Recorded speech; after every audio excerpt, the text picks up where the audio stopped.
This is Kal Kat the Kal Catcher, and this is a quick review of Star Trek Discovery Episode 5 of Season 5, Mirrors. Your basic trailer is a little misleading. The story, stories that they go to they're chasing Mullen Locke to a wormhole that's hidden, but they can scan it and it brightens up. And inside the wormhole, in a pocket universe, is the ISS Enterprise, because they had models and sets from the Enterprise from Stranger Worlds. So they figured, why not use those? Because they're next door to the other one in Canada. So they used them. So they did up the ship to look like that. The crew had escaped. One of them went on to the crew had gotten away. They integrated back into space in the 32nd century, apparently. The ship has apparently been sitting there for almost 900 years, roughly. That's what they did, 900 years. Yeah. 700 since the Next Generation, 25th century. This is the 23rd when they left, right? Anyway, so 800 years, and then, yeah. It's a little confusing. Anyway, so there is no cameo by Kirk there at the end, although they probably will do something that cheesy at some point, but not in that episode. So what they should do is just have Shatner playing someone else. Thankfully, he was not in this episode, so don't worry about it. It's not in the episode. There's nothing like that happens in the episode. There's no... That would just be weird. That might be the direction they're going, getting a 90-year-old William Shatner to play Tiberius in the alternate universe. But then that would be... Yeah, so how did they get there? They don't explain it. They do their thing. The directing was more solid than the time travel one.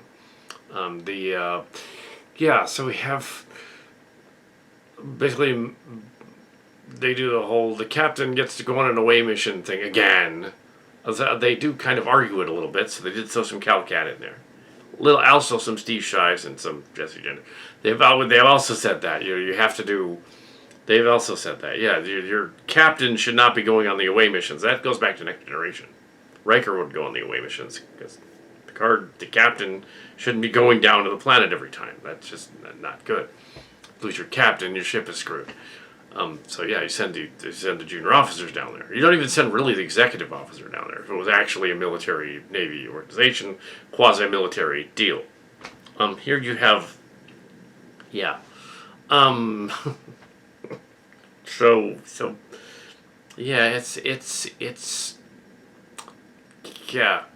So there's a little bit of a story about Culber being kind of freaked out because they buried the gay in season 2 and brought him back. Buried him in season 1 and brought him back in season 2.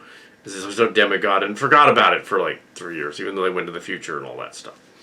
They address that in this episode. That they go back to that, even though I don't think anybody watching it is even remotely paying attention to that season 2 story arc. That made David Gerrold quit watching the show in season 2 and said, "Okay, I'm done with this. I'm not doing that." Which he said at a convention. Not watching it anymore. Didn't do it right. Yeah. But yeah, and then they included Cal and Gray, and they're gender fluid, but then they don't do anything with them either. They made them boyfriend and girlfriend, even though they wouldn't technically be called that, and they're even that on the Memory Alpha, and they would be called them or they or whatnot, them friend, I guess, or something. But there wouldn't be, they wouldn't be like a boyfriend and a girlfriend. They would be something else. Lovers, I guess, just generically.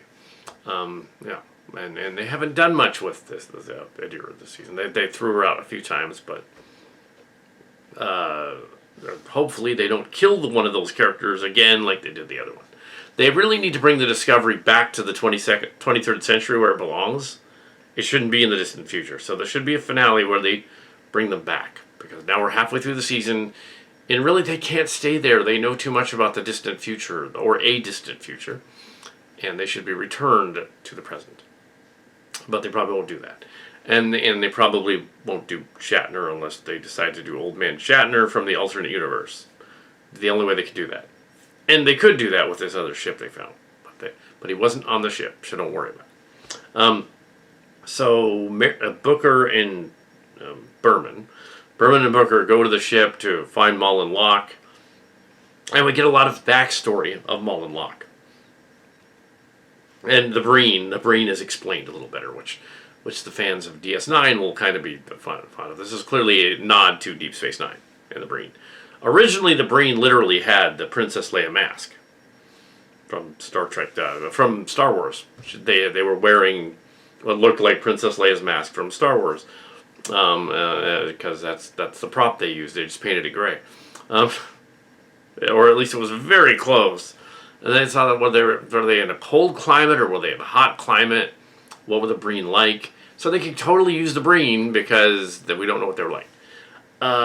It would seem that they are from a cold climate, and that, like the Andorians, they can survive in a regular atmosphere, but it's a cold climate, and yeah, so that kind of makes sense. So we get to see a Breen. We also get to see the Kellen Captain, and that's a next generation alien race, I believe. Of course, it's the Krell from Deep Space, from Marvel. It's them, the Krill, same thing. The Krellian also kind of sounds a little like Cillian, but that's because they're kind of like Cillians. They're a little different. They're almost Screzians, almost. The Screzians are like the Scarians. They're a little more, they're different. So we have a very strange. It's the backstory stuff takes up half the episode. It's a long one, and we get to know how Mullen Locke got together. So they're kind of doing the Mandalorian, what was that? The Boba Fett thing, and having a lot of flashbacks here. They're inspired by Book of Boba Fett. They shouldn't be inspired by Book of Boba Fett. That's silly. The backstory is interesting though, and how he was royalty and he got away from the thing and all that. That should have been the opening. That should have been the first episode of the show. It should have been just Mullen Locke doing stuff.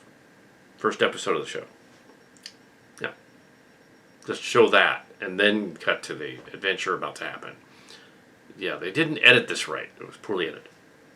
And there were 2 or 3 scenes where I get they're trying to do backstory, make the villains more interesting. Because otherwise they were just villains. Cleveland Booker was apparently named after another Cleveland Booker. On their planet, they just name each other after each other. Kind of like Jung Swan COL naming each other after each other. Kind of. So the Calvinites or whatever they are Booker's life form are descendants from the Marshall Sportis people. They're TMS from Silly Track. That's literally, and one of their colony planets was destroyed in that season. One of them. They keep blowing up their colony planets. So that's cool. We get to see the Marshall, what happened to, I guess, descendants of some of the other characters from Marshall Sportis. So we get to see that. We get to, yeah, this lady is from the Jung Swan cult, basically, the TMS cult, the Bullshido story, and that's cool. See, they're because that would make sense. That makes sense to me. The Breen guy taking off his mask and not immediately like getting all hot and sweaty and falling, which would probably happen if he was refrigerated in there. He'd get all, if he's used to having armor on to cool himself, refrigerate himself to cool himself down, then he'd get really warm and probably have issues with his breathing and stuff. But maybe she has powers because she's a TMS person. She has powers. She's Sicilian. She's definitely a Cillian, and the race that she is those the Booker people, and they are from the Marshall Sportis planet, or from those planets, from that descendant. Booker could be a distant relative of Mr. Peoples, or something. But yes. I doubt it, but it is similar. It's not really what they are, but it's similar. It's similar enough they can say, yeah, that's Silly Track. Discovery is Silly Track. So was Lower Decks, and so was Prodigy. It's all Silly Track. So they should hire us. They should hire Adam Brown and Kal Kat, and they should hire John Yeager or Mark Cards. And they should just put us on Star Trek so we can write a new Star Trek show. Yeah, that's this legacy 3-parter here going on. 2 now. Just uploaded the second one. So it was an okay episode, and it was an okay backstory. They had a few errors. They needed to put that. They needed order and sequence of events. Should have been finding a mirror ship with no mirror people on it. Of course, they kind of couldn't find anyone on it when you think about it. It was devastated, kind of. They find a way through the wormhole. There's a poem that's mentioned that's very Marshall Sportiest as well. So that guy's apparently from Marshall Sportiest planet too. So it's a nod to that. It's a nod to Deep Space Nine a little too, with the breed and the 40th anniversary of Deep Space Nine in 1993. They're a little late, but so are we with ours. So, and to Star Trek Strange New Worlds, and it's weird because Strange New Worlds has only had 2 seasons, and they were very short. And the original, back in the day, Next Generation did 26 episodes a season. These new shows do 10 episodes a season. That's like half a season back in the day. Less than half a season. But Shive is just not reviewing this at all. It was perfectly salvageable. There were a few mistakes. Oh, there was a funny mistake near the end where they're doing the scene where Culber is talking to Tilly in the bar, the ship. They have a bar, I guess. Like the other bar, they just it looks like they used the lounge from, not from the Star Trek, but the other lounge. They used the Discovery Lounge. They used the Discovery Lounge. They had the Kal Kat moment where we had Esto, or whatever that lizard guy's name is. He's Esto from the 90s Starship locations. He's definitely Esto, and he was playing the piano. So there's your Kal Kat moment.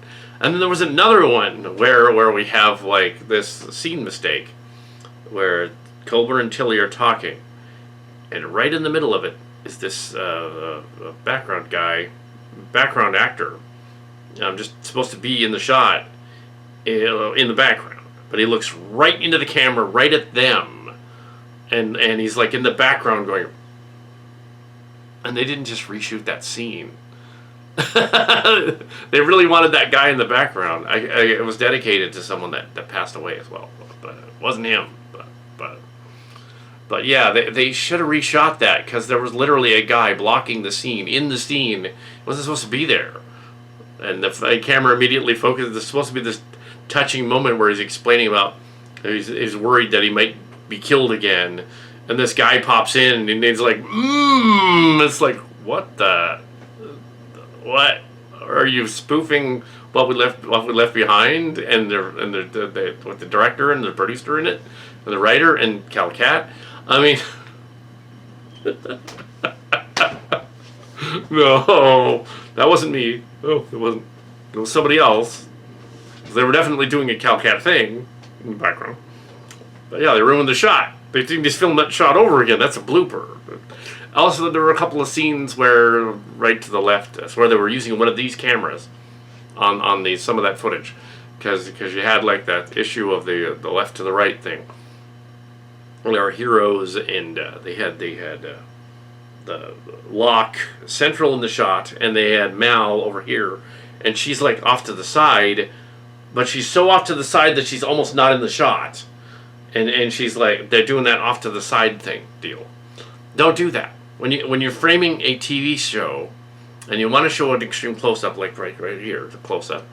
You don't do that, and also with extreme close ups, you don't get so close the top of their head's cut off.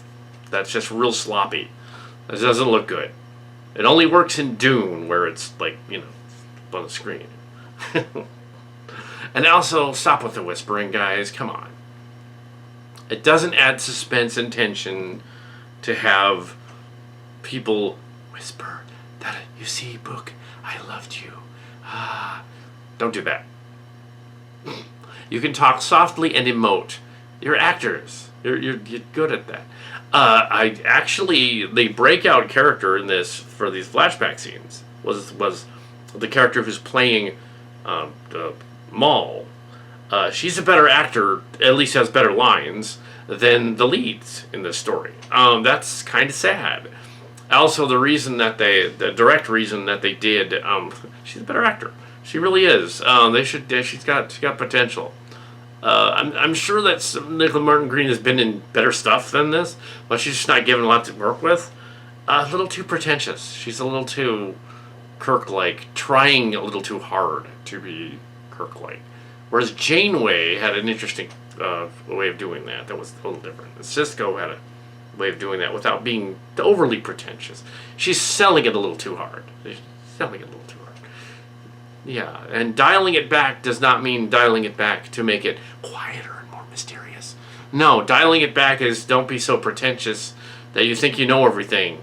It's a little grating.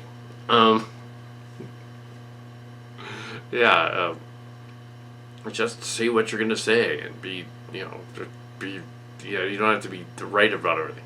That's kind of the plot of the story there. Whether they're wrong or right is a choice, but it's like, well, if you were literally pretentious about it, you kind of deserve the bad guys to blast you a couple times, just kicking your complacency.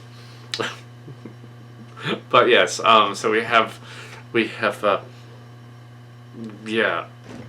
so yeah, it's a little bit odd there. Also, the other thing is, you can tell the only reason they did that crew roster thing, like they'd read their database on the figures and had the actors and the crew, and who really have been underutilized all through the series, because Berman's character is given the front row and Saru is given the second, and the other guy's actually given more stuff than Saru. Wasn't even in this episode at all. The other ones are given more to do, and it's like, but the crew, we don't know anything about them. Even in the original Star Trek, which had that problem as well, we didn't know much about Uhura and Sulu and Chekhov. But even there, they gave them something to do in the movies. Sulu eventually becomes Captain Sulu, that kind of thing. It's not enough to know that somebody has a backstory that is different later on. Like the Mirror Universe person whose name is mentioned offhandedly, who escaped and became popular in Starfleet and became an admiral. And then disappeared. It's like that why even throw that in there if we don't know who that is? It is somebody from the show. I think it's a reference to somebody that died. I think that's what that is. That's a reference. So yeah, so that is my review of, might be what that reference is. But yeah, the audience doesn't know is the problem.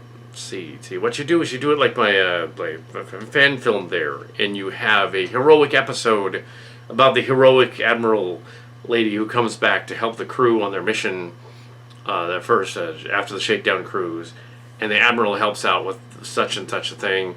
You learn what she's about, you learn her backstory, you learn the other's backstory, you learn something about what's going on. You're not distracted by their abilities or disabilities in the story. They're perfectly able to do what they're doing, and then they proceed with the rest of the crew, giving the crew each a little minute or two to work. And that's how you do a fan film or a Star Trek story or any story. You give the crew different things to do. They didn't succeed with Discovery yet to do anything with the other crew. Big deal. They figure out the nuclear thingy, and one of them likes starships. That's it. One of them has a funny Borg-like implant. But other than that, we don't. And she's kind of weird. And she's got a weird streak that was revealed last season. Stamets is explored a little bit, but not exceptionally. Stamets and Culber, they just need to. They don't know what to do with that kind of stuff. And granted, in my fan films, which are different, I kind of didn't know what to do with Tammin and Kestra either, until the third story that's coming up. But anyway, so this was Discovery. Season 5. I'm not going to ramble about my other stuff. This is. I had nothing to do with it. There we go. So it's fun. So this is what we're doing. Yeah. So lower decks. So yeah, whatever this was, it was fine. Mirror Universe episode, sort of Cillian episode. We've learned that basically our Grecian guy and our other guy and Maul are Cillians, and we know what part of the Cillian Empire they were from. Anyway,